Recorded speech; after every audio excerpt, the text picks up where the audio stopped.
Hello guys, അപ്പോൾ നമ്മൾ ഇന്ന് ജെമിനിയും സംസാരിച്ച എങ്ങനെ ഉണ്ടാവുമെന്നാണ് നോക്കാൻ പോകുന്നത്. അപ്പോൾ നമുക്ക് നേരെ വീഡിയോയിലേക്ക് പോവാം.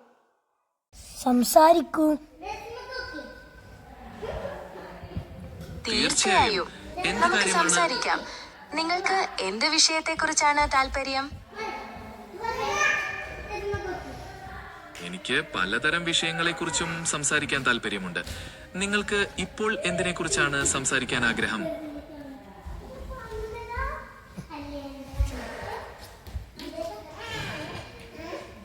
എനിക്കിപ്പോൾ കാലാവസ്ഥയെക്കുറിച്ചോ പുതിയ സാങ്കേതിക നേട്ടങ്ങളെക്കുറിച്ചോ സംസാരിക്കാൻ താല്പര്യമുണ്ട്. നിങ്ങൾക്ക് ഏതാണ് ഇഷ്ടം? പുതിയ സാങ്കേതിക നേട്ടങ്ങളെക്കുറിച്ച് സംസാരിക്കാം. ഈയിടെയായി വന്ന എന്തെങ്കിലും പുതിയ സാങ്കേതിക നേട്ടങ്ങൾ ശ്രദ്ധിച്ചിരുന്നോ? തീർച്ചയായും. ആർട്ടിഫിഷ്യൽ ഇന്റലിജൻസിലെ മുന്നേറ്റങ്ങൾ, ബഹിരാകാശ ദൗത്യങ്ങൾ, കൂടാതെ ക്വാണ്ടം കമ്പ്യൂട്ടിംഗിലെ പുതിയ വിവരങ്ങൾ തുടങ്ങിയവയെല്ലാം ഈയിടെയായി ശ്രദ്ധേയമായ കാര്യങ്ങളാണ്. നിങ്ങൾക്ക് ഇതിൽ ഏതിനെക്കുറിച്ചാണ് കൂടുതൽ അറിയേണ്ടത്?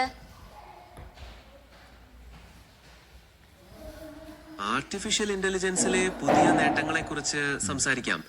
ChatGPT പോലുള്ള വലിയ ഭാഷാ മോഡലുകൾ ഇപ്പോൾ ഒട്ടേറെ മേഖലകളിൽ ഉപയോഗത്തിലുണ്ട്. ഇതിനെക്കുറിച്ച് നിങ്ങൾക്ക് എന്തെങ്കിലും പ്രത്യേകമായി അറിയണമെന്നുണ്ടോ? അതെ, ChatGPT പോലുള്ള മോഡലുകൾ വലിയ മാറ്റങ്ങളാണ് കൊണ്ടുവരുന്നത്. വിദ്യാഭ്യാസത്തിലും ജോലി മേഖലകളിലും ഇവയുടെ സ്വാധീനം പ്രകടമാണ്. ഇതിനെക്കുറിച്ച് നിങ്ങളുടെ അഭിപ്രായം എന്താണ്?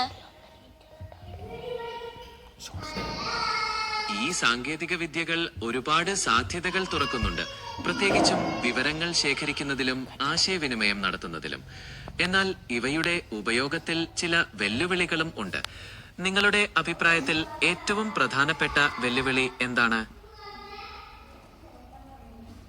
സ്വകാര്യതയും സുരക്ഷയുമായിരിക്കും പ്രധാന വെല്ലുവിളികൾ. കൂടാതെ ഈ സാങ്കേതിക വിദ്യകളിലേക്കുള്ള അസമമായ ലഭ്യതയും ഒരു വിഷയമാണ്. നിങ്ങൾക്ക് എന്താ തോന്നുന്നു? തീർച്ചയായും താങ്കൾ പറഞ്ഞത് ശരിയാണ്. സാങ്കേതിക വിദ്യയുടെ ഗുണങ്ങൾ എല്ലാവർക്കും ഒരുപോലെ ലഭ്യമാക്കുന്നുണ്ടെന്ന് ഉറപ്പാക്കേണ്ടതുണ്ട്. ഈ വിഷയത്തിൽ കൂടുതൽ എന്തെങ്കിലും ചർച്ച ചെയ്യാനാണോ താല്പര്യം, അതോ മറ്റേതെങ്കിലും വിഷയത്തിലേക്കോ പോകണോ? വിഷയം മാറ്റണമെങ്കിൽ നിങ്ങൾക്ക് ഇഷ്ടമുള്ള മറ്റേതെങ്കിലും മേഖലയെക്കുറിച്ച് പറയാം. ഉദാഹരണത്തിന് സിനിമയോ പുസ്തകങ്ങളോ യാത്രകളോ ആകാം. സിനിമകളെ കുറിച്ച് സംസാരിച്ചാലോ? അടുത്തിടെ ഇറങ്ങിയ ഏതെങ്കിലും സിനിമ കണ്ടിരുന്നോ?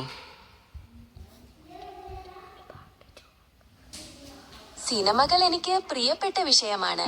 ഞാൻ നേരിട്ട് സിനിമകൾ കാണാറില്ലെങ്കിലും പുതിയ റിലീസുകളെക്കുറിച്ചും നിരൂപണങ്ങളെക്കുറിച്ചും